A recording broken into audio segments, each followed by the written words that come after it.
जमा हजरत मौलाना मुफ्ती सैयद अब्दुल शकूर तिरमिजी ये तमाम सब मौजूद है सरफराज अकेडमी देवबंद। इंशाअल्लाह ताला मैं इसके भी हवाले देना चाहूँगा अभी।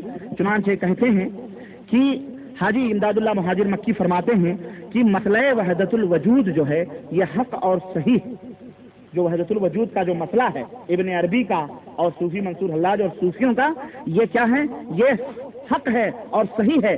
अव्वल जिस शख्स ने इस मसले में गौर फिक्र फरमाया वो शेख मोहिउद्दीन इब्न अरबी हैं। शमाइल इमदादिया सफ़ा नंबर 32। और इब्न अरबी का अकीदा जैसा कि मैंने आपको बताया वो कहता है अन्नल वजूद अल मखलूक हुवल वजूदुल खालिक। शरह तहाविया सफ़ा नंबर 556 कहते हैं कि जो मखलूक मौजूद है वही अल्लाह वहदहु ला शरीक का वजूद है। जो मखलूक मौजूद है वो चूहे हो, बिल्ली हो, खिंजीर हो, कोई भी हो, दर्रे दर्रे में सब कुछ अल्लाह है। चुनांचे वो कहते हैं कि वफी कुल्ल शैइन लहू आया तदुल्लु अला अन्नहु ऐनहु, कि हर चीज में उसकी निशानी है जो इस बात पर दलालत करती है कि वो उसका ऐन है। फतूहात मक्किया सफ़ा नंबर 272। तो मेरे अजीज ये रहा हजरत पीर साहब का वाकया। आइए एक जगह हजरत हाजी मुहाजिर इमदादुल्लाह मुहाजिर मक्की फरमाते हैं, सुनो गौर से सुनो, ये देवबंद के इमाम हैं, कहते हैं कि आबिद और माबूद में, इबादत करने वाले में और जिसकी इबादत की जाती है, आबिद और माबूद में फर्क करना शिर्क है। नाउज़ुबिल्लाह। भाई हम ये कहते हैं कि आबिद और माबूद में जो फर्क ना करे वो मुशरिक और काफिर। और हाजी इमदादुल्लाह मुहाजिर मक्की कहते हैं कि आबिद और माबूद में फर्क करना क्या है, ये शिर्क है। उठाओ शमाइल इमदादिया सफ़ा नंबर 37। चुनांचे बायजीद बुस्तामी और इसी तरह से मंसूर हल्लाज, जिसने कहा सुबहानी माज़मा शानी मेरी शान सबसे अजीम है, और जिसने कहा मैं अनल हक, ये तमाम सब चीजें इसी वहदतुल वजूद की वजह से कही गई हैं।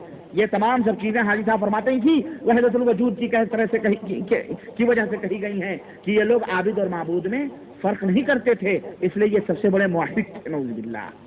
ये हाजी ये देवबंद के, मैं बिल्कुल जड़ बता रहा हूँ, जड़ जहां से देवबंद चली वहां की उनके पीर साहब का ये वाकया है।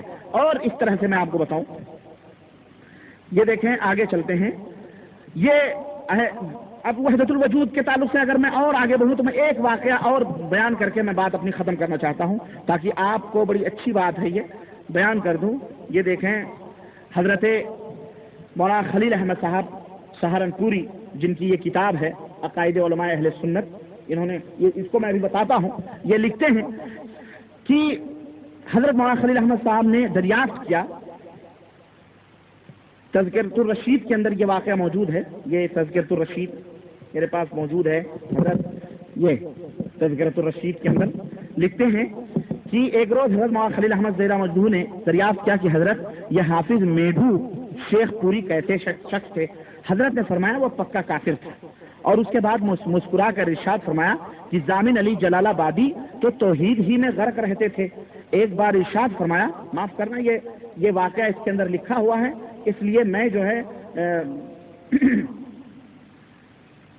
तो बड़ा अजीबो गरीब वाकया, लेकिन हक को वाज़ेह करने के लिए बयान कर रहा हूँ। इसको बयान करने को दिल नहीं चाह रहा है क्योंकि हमारी माएँ और बहनें भी बैठी हुई हैं, लेकिन फिर भी वो ऐसी कोई बात इसमें नहीं है, फिर भी बर्दाश्त करें इसको, क्योंकि इस हकीकत को वाज़ेह करना जरूरी है ताकि आप भी इसको समझें बहैसियत बाप, और हमारी माएँ और बहनें जो सुन रही हैं वो भी इसको बहैसियत माँ समझें, क्योंकि उनकी गोद से बच्चे जो पैदा होंगे और उनकी तरबियत की जिम्मेदारी उन्हीं के ऊपर होगी, ताकि सही अकीदा उन्हें दें, सही फिक्र दें और सही रास्ते उन्हें बतलाने की कोशिश करें जो कुरान और सुन्नत की राह है। कहते हैं कि हजरत जामिन अली जलालाबादी की सहारनपुर में बहुत सी, अब इसमें लिखा हुआ है इसलिए बोल रहा हूं मैं, बहुत सी रंडियां मुरीद थी।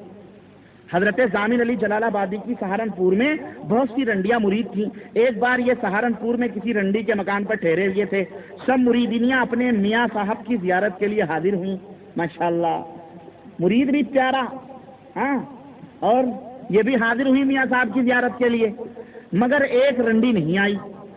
ये वहाँ की, ये देवबंद की खरी जुबान है रंडी, इसलिए मैं पढ़ रहा हूँ, वरना तवायब भी कह सकते हैं इसको, भाई कुछ भी कह सकते हैं, लेकिन मैं क्यों बदलूं, वो लिखा हुआ है उसमें। मियाँ साहब बोले कि फलानी क्यों नहीं आई।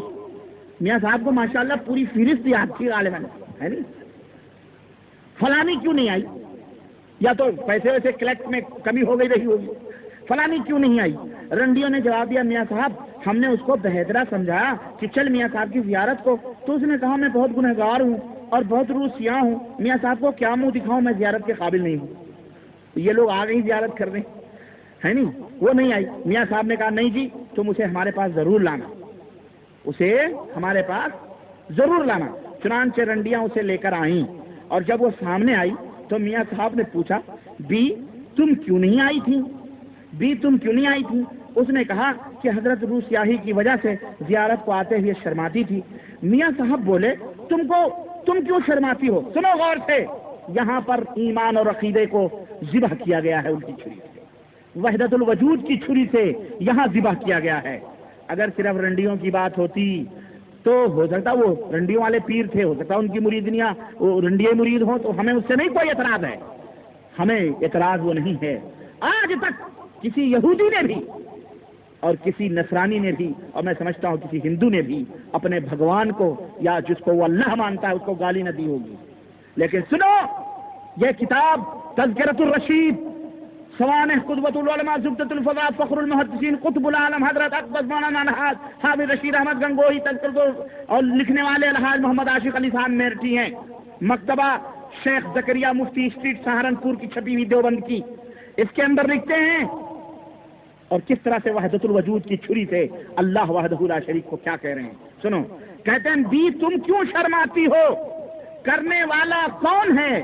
کروانے والا کون؟ وہ تو وہی ہے، وہ تو وہی ہے نا۔ سنیں آپ، وہ تو کرنے والا بھی وہی، یہی ہے نا ابن عربی کا کہ دنیا کے اندر کوئی چیز موجود نہیں، جو بھی ہے سب کیا ہے؟ اللہ ہے۔ اسی لیے اس خبیث ابن عربی نے، کافر نے، اپنی کتاب کے اندر فصوص الحکم کے اندر اس نے ایسی خبیثانہ بات لکھی ہے کہ عورت سے ہم بستری کے وقت جو لذت ملتی ہے، شہوت ہوتی ہے، وہ اللہ سے نہایت درجہ قریب ہونے کی لذت ہے۔ تب عورت کو اور مرد کو دونوں کو لذت ملتی ہے کہ وہ اللہ سے ایسا کام کر رہا ہے، نعوذ باللہ۔ یہ ابن عربی کا عقیدہ، اور یہ دیوبند کے صوفیوں کا عقیدہ دیکھو، یہ وہ دیوبند کا چہرہ ہے جو میں آپ کو دکھا رہا ہوں۔ لکھتے ہیں کہ کرنے والا بھی وہی، کروانے والا بھی وہی، تو کیوں شرماتی ہے؟ رنڈی یہ سن کر آگ بگولا ہو گئی۔ اور میں کہتا ہوں کسی کے اندر ذرہ برابر بھی گنہگار گئی، شرابی تھی، بدکار، لیکن اگر اسے اللہ سے پیار ذرہ برابر تو یہ نہیں برداشت کرے گا۔ رنڈی یہ سن کر آگ بگولا ہو گئی اور خفا ہو کر کہا لا حول ولا قوت، اگرچہ میں روح سیاہ ہوں، گنہگار ہوں، مگر ایسے پیر کے منہ پر پیشاب بھی نہیں کرتی۔ اگرچہ میں گنہگار ہوں، روح سیاہ ہوں، مگر میاں صاحب تو شرمندہ ہو کر سرنگو رہ گئے اور وہ اٹھ کر چل دی۔ تذکرۃ الرشید جلد 2 صفحہ نمبر 242 کے اندر یہ واقعہ موجود ہے، اٹھا کے دیکھیں۔ یہ نقل کفر نباشد، میں کفریہ بات نقل کیا ہوں، اللہ مجھے معاف کرے، یہ کفر نہیں ہوتا ہے، یہ تذکرۃ الرشید کے اندر موجود ہے۔ آگے آتے ہیں ہم